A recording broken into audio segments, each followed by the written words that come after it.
हम लोग श्रीमद् भागवतम के तीसरे स्कंद के दूसरे अध्याय के 16वें श्लोक को देख रहे हैं। श्लोक क्रमांक 15 में आपने देखा था, स्वशांत रूपेषु इतरैः स्वरूपैर् अभ्यर्दमानेषु अनुकंपितात्मा परावरेशो महदंश युक्तो हिजोपि जातो भगवान यथाग्निः। तो यहाँ पे भगवान के अवतरण के कारण को बताया गया था।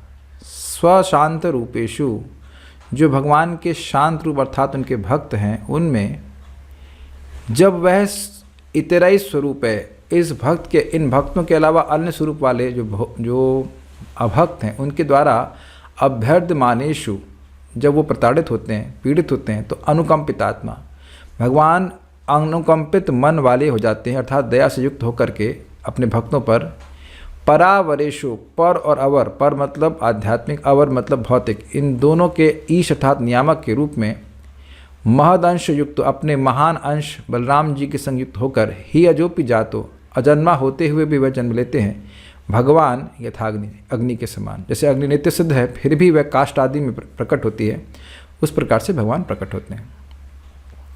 तो अब कोई मान लो कहे, श्रीधर स्वामी बात कहते हैं, अरे लेकिन उनके जन्म तो एकदम, अब ऐसा लगता है कि वे प्रकृति के अंतर्गत हैं, आप कह रहे हो कि जन्मा है फिर भी जन्म लेते हैं।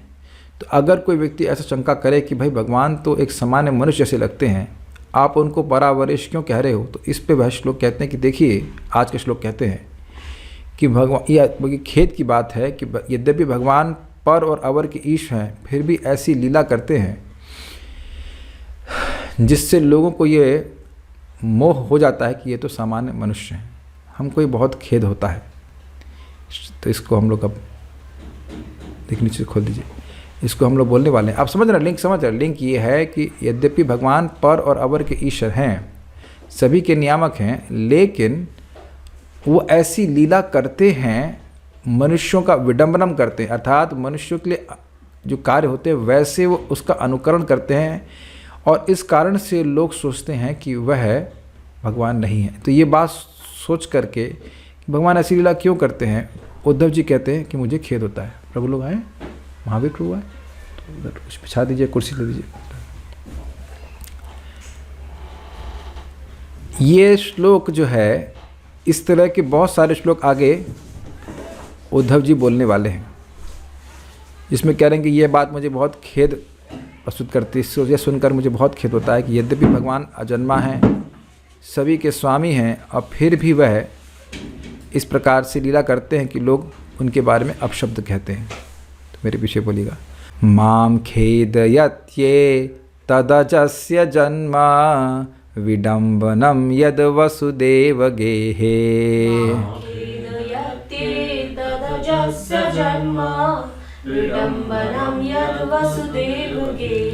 व्रजे च वासोरिभयादिव स्वयं पुरादिव्यवात्सीद्य अनन्तवीर्यः।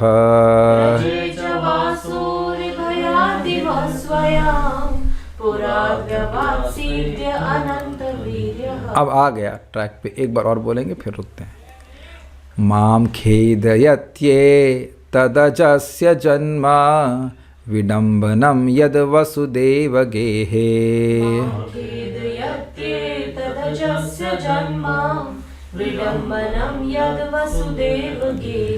व्रजे च वासोरिभयादिव स्वयं पुरादिव्यवात्सीद्य अनन्तवीर्यः।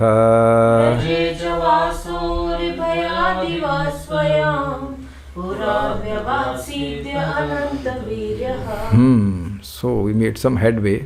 Let's start. जब मैं भगवान कृष्ण के बारे में सोचता हूँ कि वे अजन्मा होते हुए किस तरह वसुदेव के बंदी गृह में उत्पन्न हुए थे, किस तरह अपने पिता के संरक्षण से ब्रज चले गए और वहाँ शत्रु भय से प्रच्छन्न रहते रहे, तथा किस तरह असीम बलशाली होते हुए भी वे भयवश मथुरा से भाग गए, ये सारी भ्रमित करने वाली घटनाएं मुझे पीड़ा पहुंचाती हैं।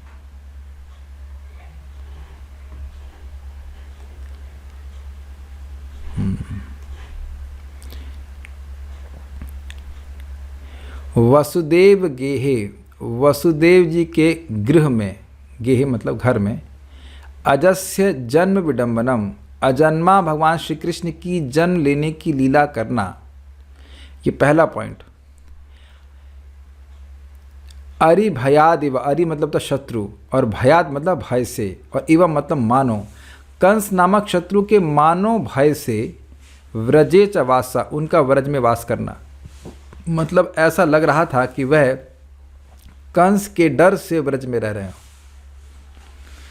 भाई तो मैं कई शब्दार्थ बता रहा हूँ, फिर आगे व्याख्या करेंगे। स्वयं अनंत वीर्य, स्वयं अनंत पराक्रम से संपन्न होने पर भी काल यवन आदि के भय से पुरात अपनी नगरी मथुरापुरी से यद व्यवात्सित, जो भागकर द्वारिका में वास करने लगे। एतत्, श्री भगवान की यह जो भ्रमित करने वाली लीलाएं हैं, यह माम खेदयति, मुझको पीड़ा पहुंचाते हैं। तो अब आप समझने का प्रयास कीजिए। इस समय उद्धव जी भगवान के विरह में हैं और भगवान की भगवत्ता का स्मरण कर रहे हैं, ये तो बात सबको पता ही होगी। अब आप इस शब्द को देखकर थोड़ा ध्यान दें, वसुदेव गेहे। तो वसुदेव जी का घर वैसा था जैसा जिस घर में आप लोग बैठे हुए, उस तरह की सुविधाएं थी जहां भगवान जन्म लिए। अपने गर्दन के द्वारा कुछ अनुमोदन करें, यस और नो। नो, हीटर नहीं होता है जाड़े में। तो उस समय जाड़ा नहीं था, लेकिन मैं बोल रहा हूँ, गेह बोल जरूर रहे हैं लेकिन वो बंधनागार था। यानी कि जैसे नरसिंह देव प्रकट हुए या जैसे वामन देव प्रकट हुए, कहाँ पे? माता अदिति और कश्यप के सामने प्रकट हुए, तो वो कितनी अच्छी अवस्था में थी। अगर कोई कहे कि भाई इनका जन्म जो है जेल में हुआ था, अब ये तो आप अपने सीवी में नहीं रखेंगे ना। मान लो किसी की शादी होनी हो और अपना सीवी सबमिट करें इनका जन्म जेल में हुआ था, तो कहेंगे जेल में हुआ था, इनकी माता जी भी जेल में थी। ये कितनी अपमानजनक बात लगेगी ना किसी को। आप लोग कभी इस तरह से भगवान की लीला के बारे में सोचे हैं? पुरुष का भाई किसी का जन्म हो, उसके पिता जेल में हो तो चलो समझ में आती है बात, किसी कारणवश चले गए होंगे जेल में, जब माँ गर्भवती होंगी, लेकिन माँ भी जेल में, कितनी खेदजनक बात होगी ना। आपने कभी सुना है किसी का जन्म जेल में हुआ? हमने तो नहीं सुना आज तक किसी का जन्म जेल में हुआ। आप लोग कभी मिले ऐसे किसी? जेल में रहा है लेकिन जेल में जन्म लेना, ये तो भगवान के अलावा कौन कर सकता है? इज इट नॉट अमेजिंग है ना ये? और कोई सुंदर स्थान नहीं मिला आपको जन्म लेने के लिए भाई। और दूसरा बात, ऐसा वो अब ऐसे प्रकट भी हो रहे, ऐसा लग रहा है लोग उसकी वजह से सोचने लग जाते हैं कि तो सामान्य इंसान थे। तो यद्यपि अजन्मा है लेकिन जन्म की ऐसी लीला कर रहे हैं। विडम्बरम का मतलब होता है अनुकरण, मिमिक्री भी कहा जाता है। एकदम मनुष्यों के जैसा अनुकरण कर रहे हैं। तो इसकी वजह से लोग कहते ही हैं कि भाई ये तो मनुष्य हैं, इसलिए उद्धव जी को बहुत खराब लग रहा है। दूसरा, ये बड़ा इंटरेस्टिंग है, भगवान श्री कृष्ण जब माता देवकी और वसुदेव जी के सामने प्रकट होते हैं तो चतुर्भुज रूप में होते हैं, मतलब विष्णु स्वरूप में। उसके बाद चतुर्भुज बच्चे के रूप में हो जाते हैं। तो माता देवकी को बड़ा भय होता है, कहते हैं ये बच्चा अगर 4 भुज वाला देखेगा कंस तो पक्का मार देगा इनको। तो अब वह द्विभुज रूप में हो जाते हैं। और उसके बाद उनको लगता है कि मतलब पिताजी को भय हो रहा, तो कहते हैं यदि आपको भय हो रहा है तो आप मुझे नंद महाराज के पास रखाइए। तो इस प्रकार से ऐसा लग रहा है कि कंस के भय से भगवान ब्रज में वास कर रहे हैं। मतलब ऐसा लग रहा है कि ब्रज में रहने का कोई एकमात्र प्रयोजन ये है कि कहीं अगर वो छोटे हैं और कंस उनको देखेगा तो मार देगा, जबकि व्रज उनको सहज प्रिय लगता है। व्रज से कभी बाहर निकलते ही नहीं है। बात तो ये है, व्रज मतलब वृंदावन, वृंदावन परित्यज्य पादम एकम न गच्छति। तो वृंदावन को छोड़कर भगवान एक कदम बाहर नहीं जाते, लेकिन ऐसा लग रहा है कि कंस के भय से भाग रहे। तो ये बात भी उनके लीला के तत्व के जो तत्व है सत्य उसके विपरीत चलती है, तो इसलिए उनको खराब लग रहा है। और ये स्वयं अनंत वीर्य का मतलब क्या होता है? देखिए, इस जगत में लोग विटामिन खाकर कुछ शक्ति प्राप्त करते हैं, एक्सरसाइज करके शक्ति प्राप्त करते हैं, लेकिन स्वयं अनंत वीर्य का मतलब क्या हुआ? भगवान को किसी से उधार लेकर के अपनी शक्ति नहीं जुटानी पड़ती है। यहाँ पे तो पूरा देश ही किसी दूसरे देश पर आश्रित होकर के अपनी शक्तियों को धारण करता है। गलत तो नहीं कह रहे ना? हम लोग स्वयं अनंत वीर, अनंत छोड़ दीजिए, हम स्वयं शक्तिमान भी नहीं हैं। 2 दिन भोजन नहीं करेंगे तो सारी शक्ति निकल जाएगी, इज इट नॉट? तो अब भगवान सारी ही शक्तियों के स्वामी हैं, फिर भी काल यवन से भाग देते हैं। अब कुछ लोग सोचेंगे काल यवन कौन था? काल यवन एक यवन था और उसके बहुत सारे सैनिक थे। तो जब भगवान पर 17वीं बार जरासंध ने आक्रमण करने का प्लान किया, उसी समय काल यवन भी मथुरा में आ गया उन पर आक्रमण करने के लिए। तो भगवान जरासंध से युद्ध करने के मूड में नहीं थे उस समय। अब कहेंगे उस समय मूड में क्यों नहीं थे? जब 17वां बार था, 18वीं बार, 17वीं बार की बात है ना। हाँ, 16 बार पीट दिए थे कि 17 बार पीटे थे, हम भूल रहे हैं। 17 टाइम्स तो मार दिए थे, 18वीं मतलब मार के पिटा पीट के भगा दिए थे, 18वीं बार वो आया था। यस।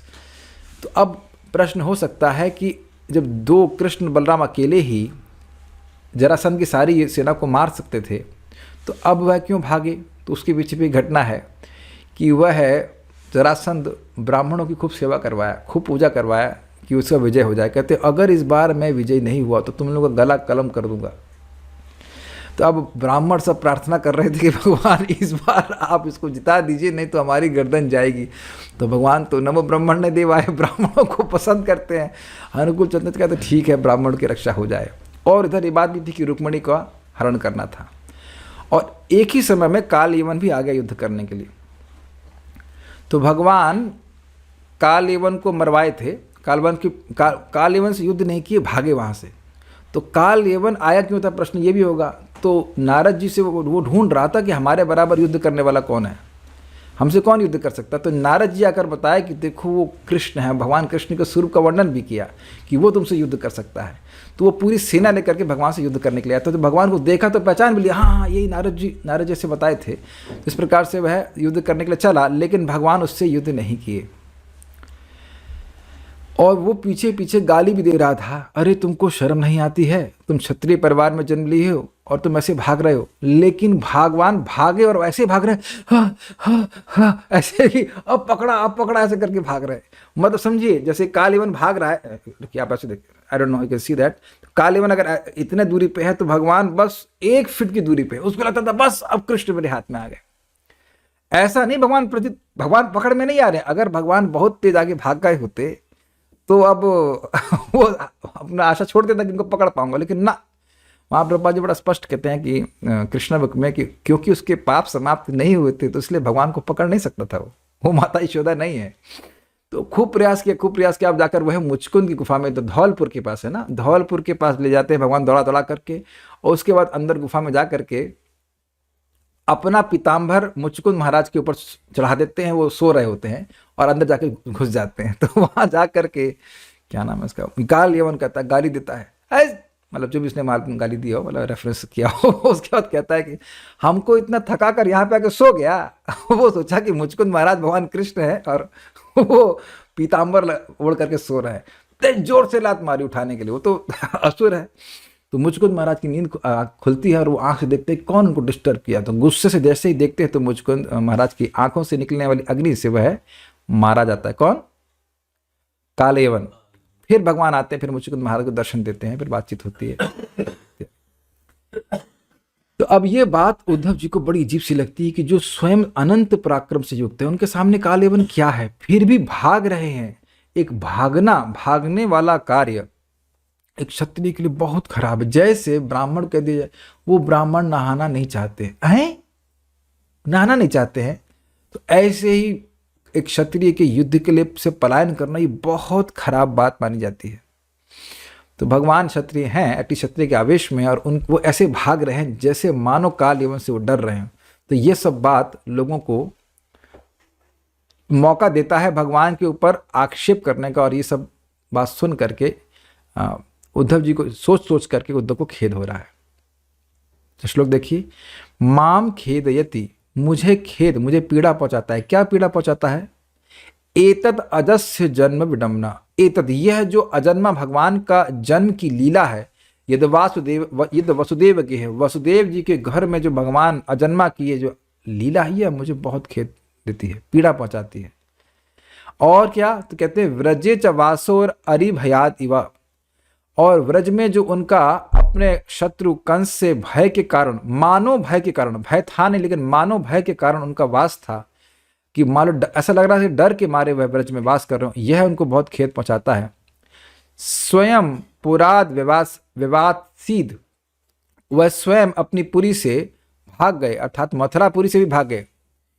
मथुरा वृंदावन में रह रहे थे, मथुरा छोड़ करके, अपने माता पिता को छोड़ करके कंस के भय से, ये ऐसे लोग सोचते हैं। और अब काल यवन आदि के भय से वह उस मथुरा को भी छोड़ करके भाग गए। यद्यपि अनंत वीर, वह स्वयं अनंत वीर हैं, अनंत पराक्रम से युक्त हैं।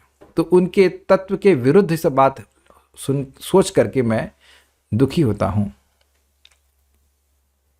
श्रीधरी, यदि कोई कहे कि भगवान में, उनमें भी परतंत्रता की प्रतीति होती है, तो वे सबों के स्वामी या परावरेश कैसे हो सकते हैं? आपने, उद्धव जी ने पिछले श्लोक में कहा था ना, परावरेशो महदंश युक्त, तो कह रहे आप कह रहे हैं कि वो पर और अवर सभी के स्वामी हैं, यहाँ तक कि ब्रह्मा जी के भी स्वामी हैं, या फिर अन्य विष्णु स्वरूपों के भी स्वामी हैं। तो यहाँ तो हम देख रहे हैं कि वो परतंत्र हैं। कैसे परतंत्र हैं? अब वसुदेव जी के बेटे के रूप में जन्म ले रहे हैं, या कंस के भय से परतंत्रता हो गई ना, भय की परतंत्रता हो गई, स्वतंत्र तो नहीं रहे। अगर भयभीत नहीं होते तो स्वतंत्र होते। जो व्यक्ति भयभीत है वह स्वतंत्र हो ही नहीं सकता है। अगर हम लोग यह सोच रहे हैं कि हम लोग स्वतंत्र हैं, तो एक व्यक्ति हाथ खड़ा कर दे यहां पे कि वह भयभीत नहीं है। राहुल राज प्रभु, आप कर नहीं रहे, लेकिन आप करना भी मत, आप गाड़ी चला रहे हैं भय आपको दिखा रहा हूं मैं। Is it not? हर व्यक्ति को भय है। तो ऐसे भगवान भयभीत होकर के, भयभीत का अनुकरण कर रहे हैं कि वो कंस के भय से जा रहे हो, तो कैसे परावरिश हो सकते हैं? तो इसका उत्तर उद्धव जी 2 श्लोकों से देते हैं। आज हम लोग 1 श्लोक की चर्चा करते हैं। वे कहते हैं कि मुझको भी ये सारी बातें दुर्घट तथा दुर्वितर्क प्रतीत होती हैं। क्या मतलब हुआ? भाई यह घटित होना ही नहीं चाहिए, फिर भी हो रहा है, हमारे समझ में नहीं आता। और दुर्वितर्क, ये तर्क के अनुसार सही बैठता भी नहीं है, फिर भी हो रहा है। जो व्यक्ति अनंत पराक्रम से युक्त है, वो एक सामान्य से असुर से क्यों भागेगा? आप सोचो, विचार करो कि जो व्यक्ति, यानी कृष्ण और बलराम जी अकेले, 2 ही लोग मिल करके 17 बार 23 अक्षौहिणी सेना को, जरासंध की सेना को मार दिया था। ये समझ लें कि महाभारत में टोटल 18 अक्षौहिणी थी, 11 और 7, और ये अकेले 23 अक्षौहिणी सेना को लेके आता था। उसको भगवान कृष्ण बलराम दोनों मिलकर ही मार देते थे।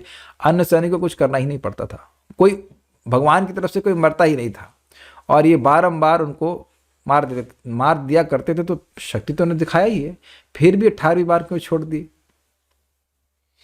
तो ये बात समझ में नहीं आती। उद्धव जी कह रहे, नेक्स्ट, इसे सोचकर मैं भी खिन्न हो जाता हूं। भगवान श्री कृष्ण ने जो वसुदेव जी के यहाँ बंधनागार में मानव जन्म की लीला किया, वे नरसिंह इत्यादि के समान अकस्मात प्रकट नहीं हुए। पहले आप जानते हैं कि नरसिंह देव के केस में बोला था कि भगवान सब जगह है, कहते हैं हाँ सब जगह है, खंबे में भी है, खंबे में भी है, प्रहलाद महाराज ने बोला। तो अपने भृत्य की बात को सत्य करने के लिए भगवान प्रकट हो गए। तो वहां बिल्कुल स्पष्ट भक्त कहेंगे देखो भगवान पूरी तरह से स्वतंत्र हैं, वह तो खंबे से भी प्रकट हो सकते हैं। लेकिन यहाँ पहले वसुदेव के मन में आए, फिर उससे देवकी के मन में गए, फिर उनको ऐसा लगा कि उनका मतलब गर्भ हुआ है, फिर कुछ समय तक रहे। मतलब जो कुछ महीने, कितने महीने रहते भगवान आपको याद है? 13 महीने, नॉट श्योर, ऐसा कुछ तो था ना। 13 महीने तो चैतन्य महाप्रभु रहे थे, को नहीं पता। किसी को कोई इन्फॉर्मेशन हो तो बताइए, how many months Krishna was there in Devaki's womb? We have no idea, exact number मुझे नहीं आता, कोई पंडित हो तो बताएगा। खैर जो भी है, और उसके बाद वह प्रकट होते हैं। तो हाँ, तो वह नरसिंह देव की तरह प्रकट नहीं होते हैं। तो लोगों के अंदर ये भ्रांति हो जाती है कि नरसिंह देव तो भगवान हैं। वो तो, ये भ्रांति नहीं है, भ्रांति है कि नरसिंह देव भगवान हैं लेकिन कृष्ण भगवान नहीं है। मानुषिम तनुमाश्रितम, ऐसा वो लोग सोचने लग जाते हैं। 12 मंथ्स, 12 महीने रहे थे, ठीक है ठीक है। वे मानो कंस के भय से छुपकर ब्रज में निवास किए, यद्यपि ब्रज उनको सहज सुख में लगता है। तो अब काल यवन इत्यादि शत्रुओं के भय से मानो मथुरा से भागकर द्वारका में वे चले गए। एक मिनट रुकिएगा।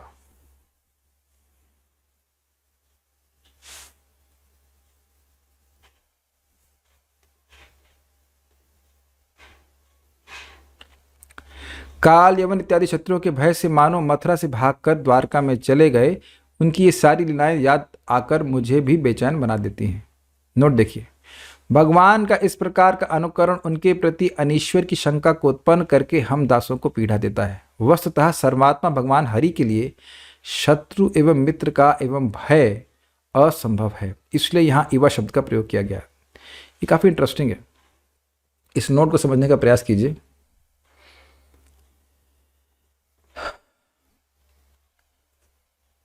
जो सर्वात्मा हैं, सभी की आत्मा है, सबके हृदय में रहने वाले हैं, उनके लिए कोई शत्रु और मित्र कैसे हो सकता है?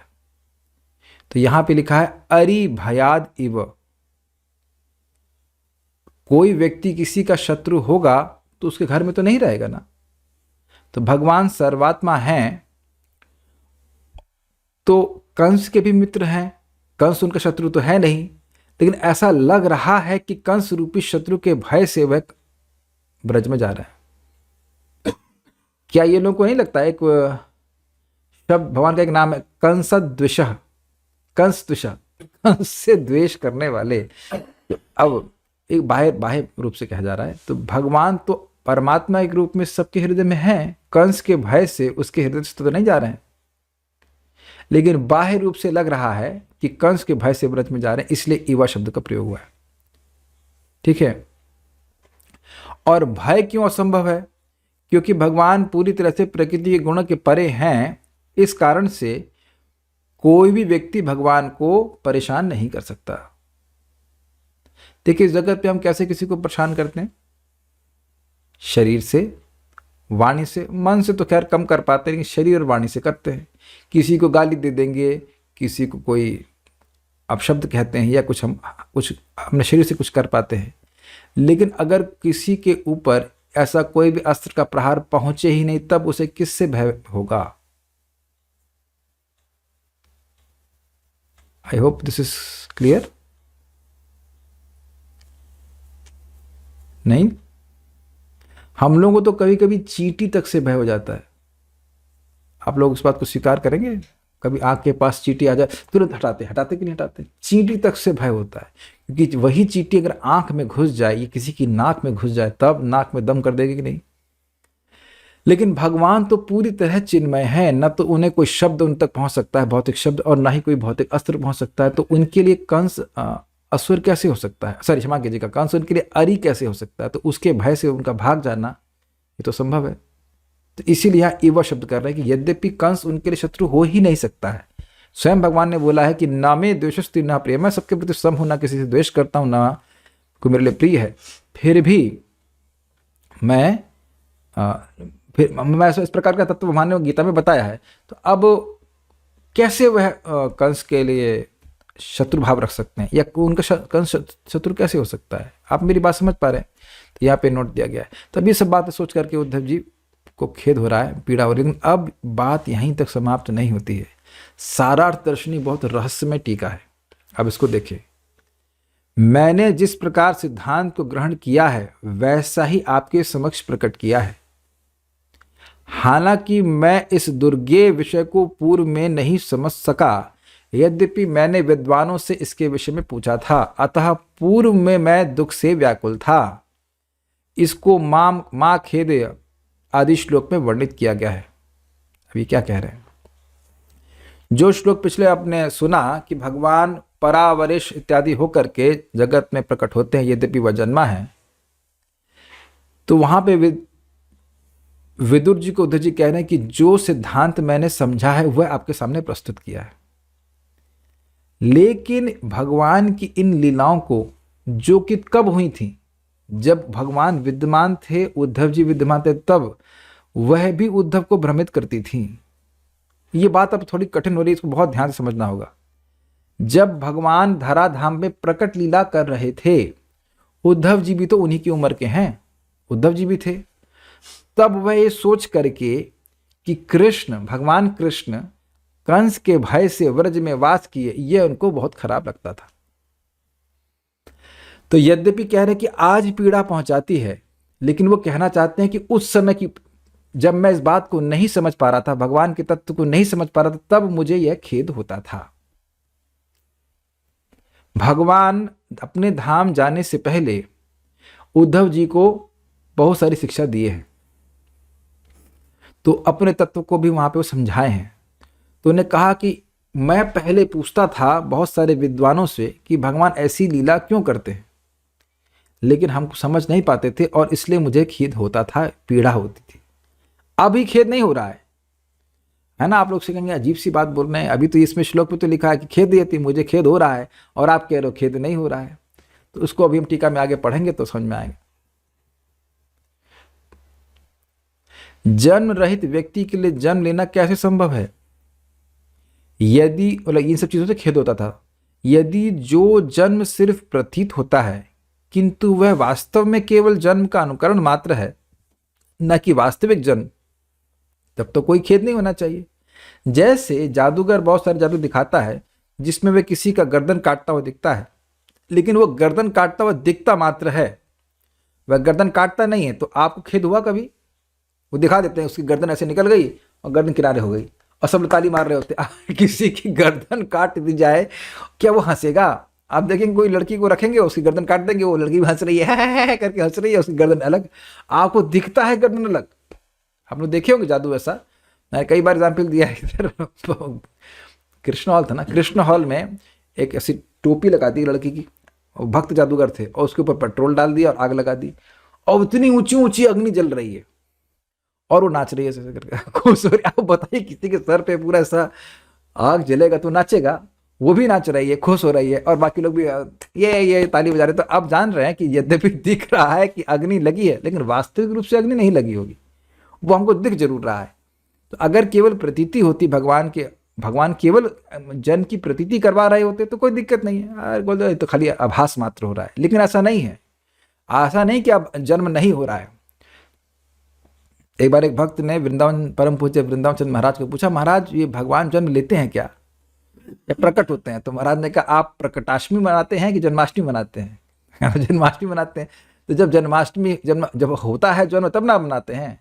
अगर खाली छलावा मात्र होता, आभास मात्र होता, तो आप जन्माष्टमी नहीं मनाते, आप प्रकटाष्टमी मनाते या कुछ और मनाते। लेकिन जब बोला जा रहा है जन्माष्टमी मतलब भगवान जन्म लेते हैं, लेकिन वह दिव्य जन्म है। जन्म कर्म च मे दिव्यम, वे केवल प्रतीति नहीं है, आभास मात्र नहीं है।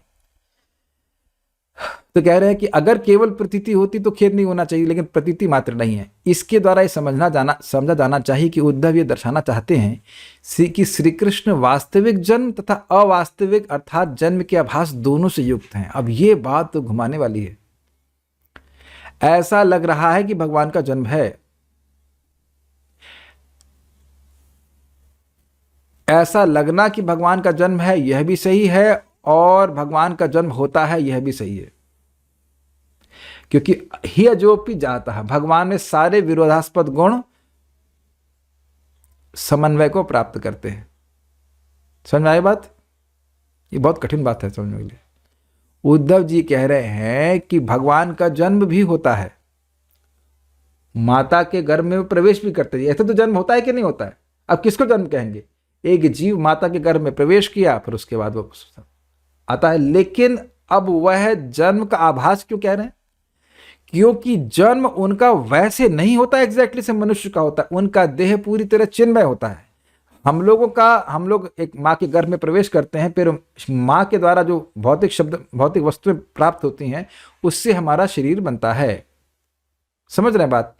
तो ये हमारे जन्म की वास्तविकता है। लेकिन भगवान यद्यपि माँ के गर्भ में प्रवेश कर रहे हैं, लेकिन वो जब प्रकट हो रहे हैं तो वो उनका स्पिरिचुअल देह है, वो मनुष्य देह नहीं है, अर्थात भौतिक तत्वों से बना हुआ देह नहीं है। तो ऐसा आभास हो रहा है कि उनका जन्म एक मनुष्य की तरह है, लेकिन मनुष्य की तरह नहीं है।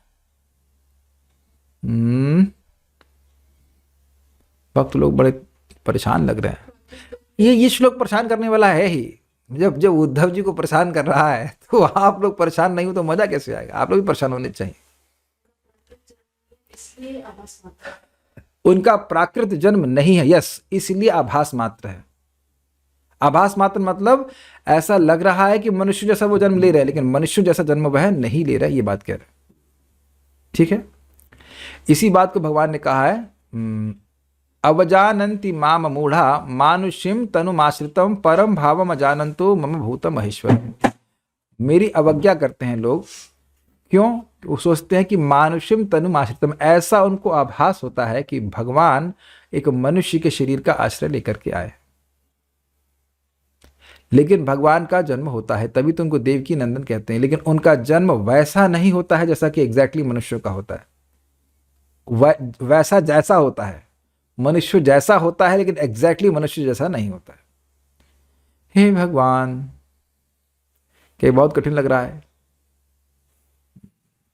ठीक है, पढ़िएगा, विचार कीजिएगा, आएगा समझ में। कंस के कारागृह में उनका जन्म मुझे दुख पहुंचाता है। इसका वास्तविक अर्थ यह है कि इसके द्वारा पूर्व में मुझे पीड़ा होती थी। वर्तमान काल का प्रयोग प्रायः वर्तमान के निकटतम काल को व्यक्त करने के लिए किया जाता है। ये क्या बोल गए? देखिए, बहुत बार संस्कृत में ऐसा होता है, वर्तमान सामीप्य वर्तमान।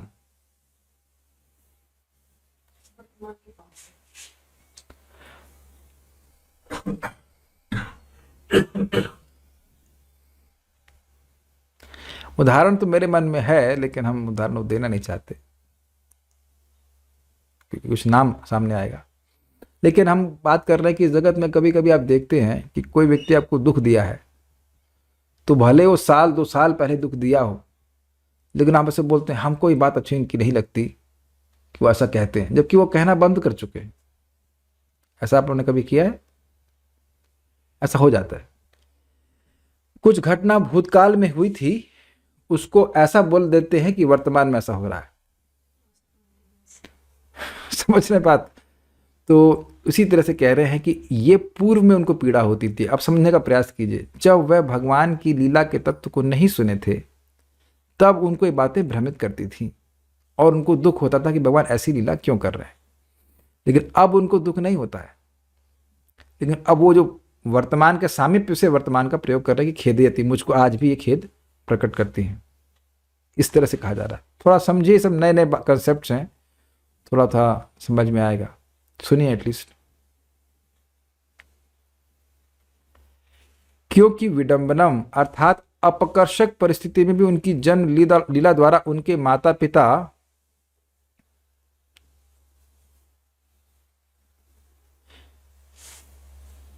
एक मिनट रुकिएगा भाई। हाँ, क्योंकि विडंबनम अर्थात अपकर्षक परिस्थिति में भी उनकी जन्म लीला द्वारा उनके माता पिता, बंधुओं एवं अन्य भक्तों में परमोत्सव अर्थात अत्यंत सुखी उत्पन्न होना चाहिए। और उद्धव तो भगवान के भक्त हैं, तो भगवान की जन्म लीला उनको सुख देने वाली ही होनी चाहिए थी।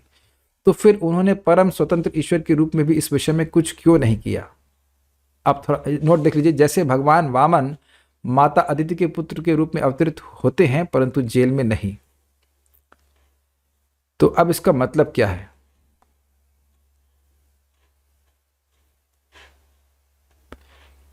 देखिए, विडंबन का अर्थ गड़बड़ नहीं है। भगवान विडंबन करते ही हैं।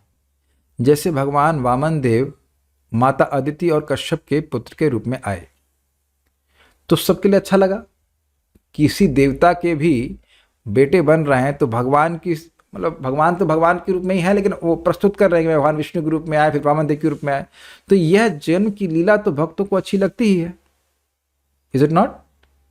तो भगवान के जन्म की लीला पीड़ा पहुंचा रही हुई बात नहीं है, क्योंकि वहां स्पष्टता व्यक्ति को समझ में आ जाता है कि भगवान वामन देव भगवान विष्णु हैं, यद्यपि वह किसी का बेटा बन रहा है। Is it okay? तो ये भगवान की जन्म की लीला तो हर भक्त के लिए आनंद कारण है, तो वो कोई दिक्कत नहीं थी उद्धव जी को। लेकिन जैसे वामन देव के रूप में प्रकट हो रहे हैं भगवान, वैसे प्रकट नहीं हो रहे हैं।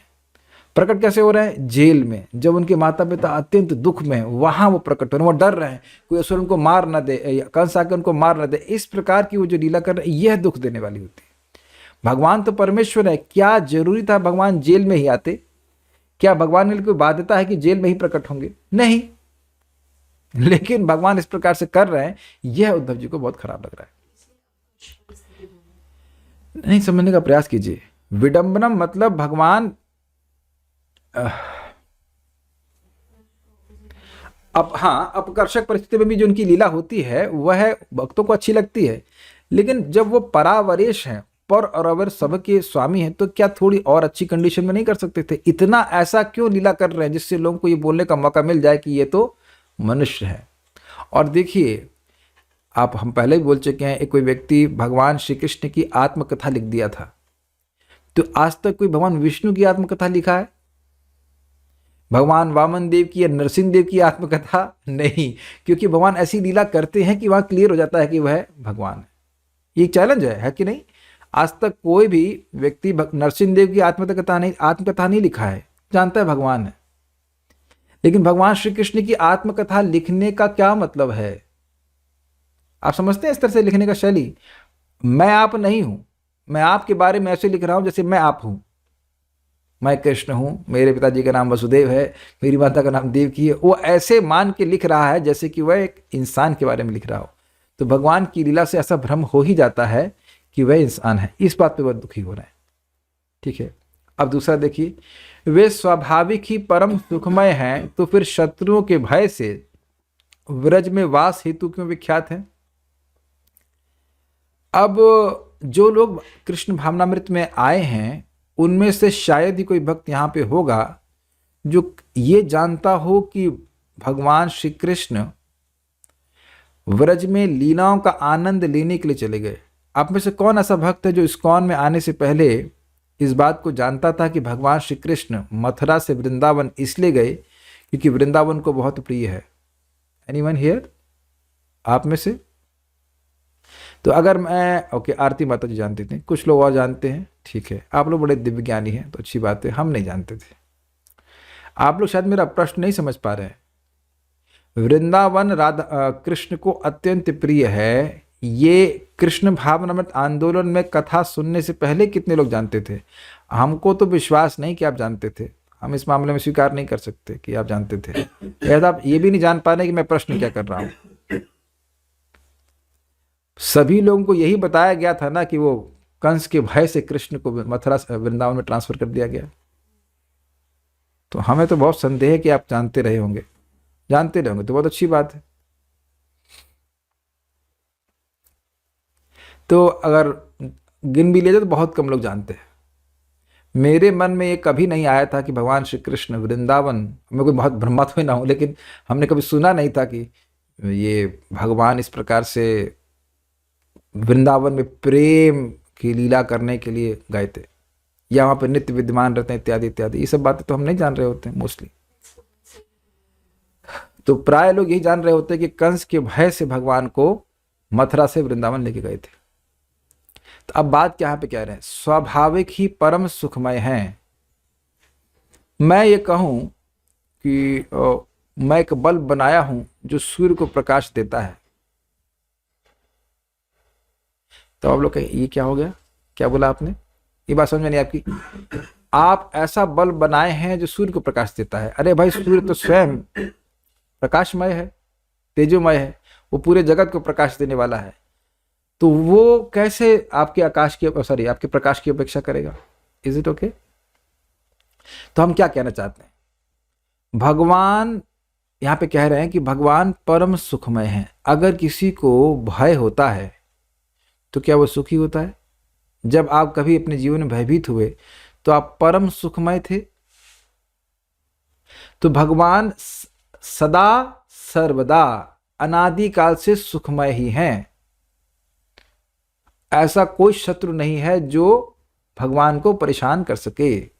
फिर भी ऐसा लग रहा है कि भगवान भयभीत होकर के कंस के भय से वृंदावन जा रहे हैं। तो ये बात अजीब सी है। इवा शब्द का प्रयोग इस तथ्य को व्यक्त करने हेतु किया गया है कि उन्हें व्रज में वास करते हुए कंस से भयभीत नहीं होना चाहिए था। तत्पश्चात वे मथुरा से भाग गए तथा यद्यपि उनमें अपरिमित बल है, तथापि काल यवन आदि शत्रुओं के भय से वे वहां से भी पलायन कर गए।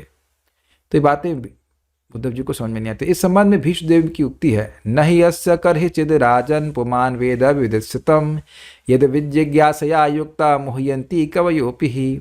हे राजन, भगवान श्री कृष्ण की योजना को कोई नहीं जान सकता।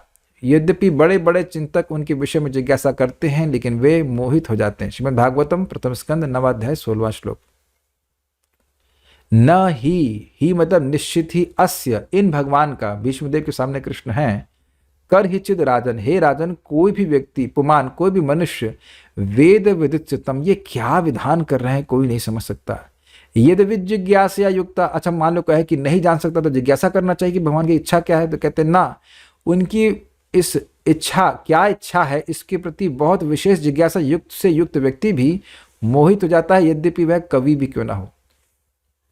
इस संबंध में भक्त तो बहुत अच्छी बात कहते हैं कि भगवान के भक्त यद्यपि भगवान की इच्छा को न समझ सकें, लेकिन वे भगवान की इच्छा को स्वीकार करते हैं कि जो हो रहा है भगवान की इच्छा से हो रहा है, और भक्ति करते रहते हैं। हालांकि जब मैंने एकांत में, अब देखिए, हालांकि जब मैंने एकांत में श्री भगवान से प्रश्न किए तो उन्होंने मुझे प्रबुद्ध किया, अतः अब मेरा शोक दूर हो गया है, यह भाव है। अब समझ में आया। ये सारी बातें जब तक भगवान श्री कृष्ण से उनके लीला के तत्व को नहीं समझे थे तब तक उद्धव को भ्रमित करती थी, और इसीलिए मतलब कि अपने धाम जाने से पहले भगवान ने उद्धव को प्रबोधित किया और फिर कहा कि आप यहाँ कुछ समय के लिए रहिए, बद्रिकाश्रम जाइए, और बद्रिकाश्रम में जाकर के वहाँ के जो ऋषि मुनि जो आप ही की तरह परेशान हैं, मेरी लीला के तत्व के संबंध में वो नहीं समझ पा रहे, उनको जाकर के समझाइए। इसीलिए भगवान ने उद्धव को धराधाम पे छोड़ दिया था। ठीक है, क्रम संदर्भ इजी है। हालांकि श्री भगवान सर्वाधिक शक्तिशाली थे, किंतु उनकी स्वजन सुखदात्री लीलाओं को देखें, जिनमें अपने परम सौशील्य स्वभाव के कारण उन्होंने एक मनुष्य की भांति व्यवहार किया, एवं इसके द्वारा हमें वियोग जन्य दुख से मुक्ति मिलती है। माम आदि 2 श्लोक उसका वर्णन करते हैं। ये अलग ही टीका दे रहा है। तो कह रहे हैं कि अपने स्वजनों को सुखी करने के लिए, भगवान अपने स्वजनों को सुखी करने के लिए ऐसी लीला कर रहे हैं। ये प्रभुपाद जी एकदम क्लियर करेंगे अपने तात्पर्य में, क्योंकि भगवान को बेटे के रूप में वसुदेव जी चाहते हैं, इसलिए भगवान ऐसी लीला कर रहे हैं कि यदि आप पिताजी दुखी होते हैं तो मुझको कृपया वृंदावन में छोड़ाइए। इस प्रकार से भाषा का उपयोग करते हैं। Is it okay? ये कुछ समझ में आ रहा होगा। अंदर अत्यंत सुशील स्वभाव है भगवान का। अब आप कल भी आगे देखेंगे इस प्रकार से कि भगवान इस प्रकार की मानवोचित लीला करते हैं ताकि भक्त उनसे प्रेम का आदान प्रदान कर सके। तो ये सब बातें सोच करके हम लोग प्रसन्न होते हैं। उद्धव जी कहना तात्पर्य, चूंकि श्री कृष्ण आदि पुरुष हैं जिनसे सारी वस्तुएं और सारे जीव उद्भूत हुए हैं, अहम सर्वस्व प्रभव भगवद गीता 10.8 जन्माद्यस्यतः वेदांत सूत्र, अतएव उनके तुल्य या उनसे बढ़कर कोई वस्तु नहीं हो सकती। भगवान परम पूर्ण हैं, और जब भी वे पुत्र प्रतिद्वंदी या शत्रुवत अपनी दिव्य लीला करते हैं तो वे अपनी भूमिका इतनी पूर्णता से निभाते हैं कि उद्धव जैसे शुद्ध भक्त भी मोहग्रस्त हो उठते हैं। उदाहरणार्थ, उद्धव यह भली भांति जानते थे कि श्री कृष्ण नित्य विद्यमान रहते हैं और वे सदा के लिए कभी न तो मर सकते हैं न विलुप्त हो सकते हैं, फिर भी वे श्री कृष्ण के लिए शोक कर रहे थे। ये सारी घटनाएं उनके परम यश को पूर्णता प्रदान करने के लिए मानव पूर्ण व्यवस्थाएं हैं, और यह सब आनंद के निमित्त है। अब ये थोड़ा समझने का प्रयास कीजिए। अगर आप ये कहो कि भगवान यह कार्य नहीं कर सकते तो भगवान के यश में अपूर्णता है कि नहीं? जैसे इस जगत में कोई व्यक्ति कहता है ये व्यक्ति बड़े अच्छे हैं, भक्त तो बहुत अच्छे हैं, लेकिन यह गुण उनमें नहीं है। तो अब जब आप कह दो कि यह गुण उनमें नहीं है तो अपूर्णता को आपने दिखा दिया कि नहीं? समझ पा रहे हैं? भगवान अजन्मा है तो वह जन्म नहीं ले सकते, है ना? तो जन्म नहीं ले सकते हैं तो यह भगवान की अपूर्णता होगा कि नहीं? तो भगवान कहते हैं क्यों नहीं ले सकता, हम लेके दिखाएंगे। भगवान को किसी से भय नहीं होता, नहीं, हम भयभीत होकर के दिखाएंगे। तो भगवान का ये पूर्णता है कि वह किसी से भय को नहीं प्राप्त होते हैं और भयभीत भी होते हैं। किसी परिस्थिति में तो वाकई भयभीत होते हैं। काल यमन से तो भयभीत नहीं हो रहे थे, खाली विडंबन कर रहे थे, लेकिन माता यशोदा से वाकई भयभीत भी होते हैं। सारे गुण भगवान में हैं। वो 16,108 सुंदर पत्नियों के पति भी हैं और ब्रह्मचारी भी हैं, अखंड ब्रह्मचारी भी हैं, दोनों चीजें एक साथ। तो ये सब आनंद के निमित्त है, भक्तों के सुख को बढ़ाने वाली है। मान लीजिए काल यवन आता और भगवान उसको एक थप्पड़ मारते हुए मर जाता, तो कुछ भक्तों के लिए बोलने के लिए नहीं रहता, लेकिन भगवान भागे, यद्यपि वे अपरिमित पराक्रम से युक्त हैं फिर भी भाग रहे हैं, तो यह सब भक्तों के बात करने का विषय हो जाएगा और भक्तों को बिविल्डर करने का विषय भी हो जाएगा। भक्त भ्रमित हो भगवान के संबंध में, सोचते रहे भगवान ऐसा क्यों कर रहे हैं, तो भगवान यही तो चाहते हैं। भगवान कह रहे हैं मुझ में मन लगाओ, तो भक्त लोग कहेंगे ना आप अपने में मन लगाने का कुछ काम भी तो करिए, आप कुछ ऐसा काम भी तो करिए कि आप मन लगाएं, है ना, कुछ बात करने के लिए होना चाहिए ना। तो भगवान ऐसी लीलाएं करते ही हैं कि जो भक्तों को भ्रमित कर दें और इससे भक्तों का आनंद होता है। जब पिता अपने नन्हे बेटे के साथ खेलता है और वह जमीन पर लेट जाता है मानो बेटे द्वारा पराजित हो गया हो, तो यह केवल उस नन्हे बेटे को आनंद प्रदान करने के लिए है और कुछ नहीं।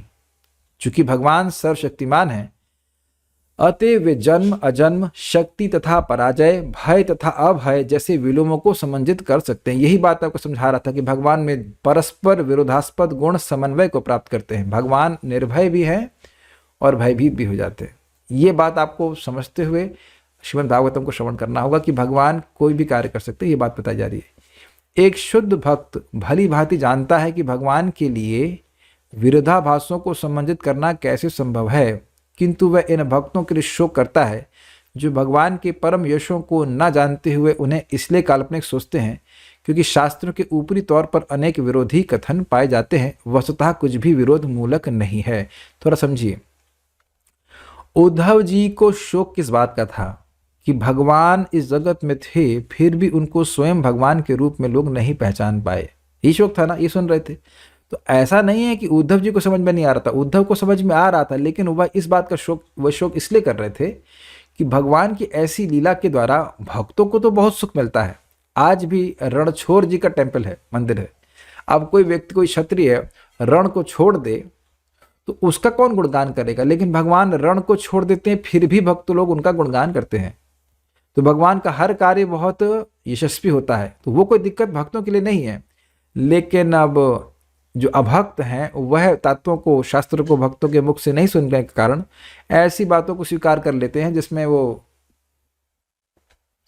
जिससे उनकी ही दुर्गति होती है। इसके लिए आप लोग पढ़ सकते हैं 9.12 जो कि परसों हम लोग पढ़ने वाले हैं सुबह। मोघाशः मोघ कर्माणो मोघ ज्ञान विचेतसः राक्षसीम आसुरीम चैव प्रकृतिम मोहिनीम श्रिता। जो व्यक्ति भगवान को मनुष्य मानते हैं उनकी भगवत धाम जाने की आशा या स्वर्ग आदि प्राप्त करने के कर्म या ज्ञान प्राप्त करने का प्रयास, वो सब नष्ट हो जाता है और राक्षसी आश्रय स्वभाव को प्राप्त होते हैं। तो इस बात के लिए वो खेद कर रहे हैं कि जो लोग भगवान की लीला से भ्रमित हो जाते हैं, इस प्रकार से भगवान को वह उपास्य के रूप में स्वीकार करने में से वंचित हो जाते हैं। आप समझ पा रहे हैं किसके लिए शोक कर रहे हैं? This is the point.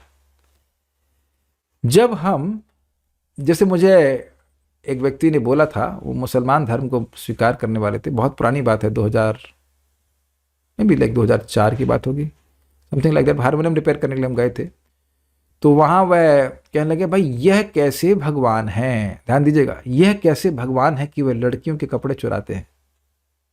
तो अब देखिए विरोध हो गया कि नहीं। भगवान तो सब अच्छे कार्य करने चाहिए, वह लड़कियों के कपड़े चुरा रहे हैं, ऐसे भगवान को तुम क्यों भगवान स्वीकार करते हो?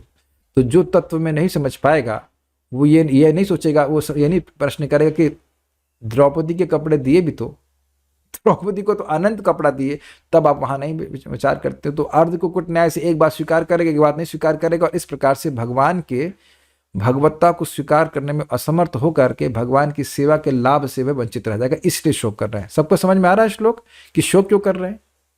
उद्धव जी भ्रमित नहीं हो रहे हैं, वह तो भगवान के तत्व को जान रहे हैं, लेकिन जो भगवान के तत्व को नहीं जानते हैं वह भगवान को उपासना से वंचित रह करके अपने दुर्भाग्य का ही निर्माण करेंगे, इसलिए शोक कर रहे हैं। ठीक है, जब हम भगवान को भगवान के रूप में समझ लेते हैं और अपूर्णताओं से युक्त अपने समान उन्हें नहीं मानते, तो सब कुछ संभव हो जाता है। ये एक बहुत इंपॉर्टेंट पॉइंट है। क्यों? श्रील जीव गोस्वामी जी कहते हैं कि भगवान को आप भगवान तभी स्वीकार कर सकते हो जब आप यह स्वीकार करो कि उनमें अचिंत्य शक्ति होती है। अगर हम ये कहें कि भगवान ये कार्य कर सकते हैं और ये कार्य नहीं कर सकते, तब आप भगवान को स्वीकार नहीं कर पाए। लेकिन अगर कोई व्यक्ति स्वीकार कर रहा है कि भगवान हैं और उनकी अचिंत्य शक्ति है, तभी उसने भगवान को वस्तुतः स्वीकार किया है। यस, भगवान के जन्म और कर्म जो कुछ भी हैं वो पूरे दिव्य हैं। ये भक्त का सहज विश्वास होना चाहिए। हम अगर भगवान को ठीक से नहीं समझ पा रहे हैं तो वो हमारी अक्षमता है। शास्त्र से श्रवण करना चाहिए, भगवान की बात को गुरुजनों से सुनना चाहिए, और फिर व्यक्ति भगवान की बात को समझ पाता है। ये इंटरेस्टिंग पॉइंट है। ठीक है, तो हम यहाँ रुकते हैं, आगे की चर्चा हम लोग कल बढ़ाएंगे। श्रीमद् भागवतम की जय, श्रील प्रभुपाद की जय, निताय गौर प्रेमानंदे।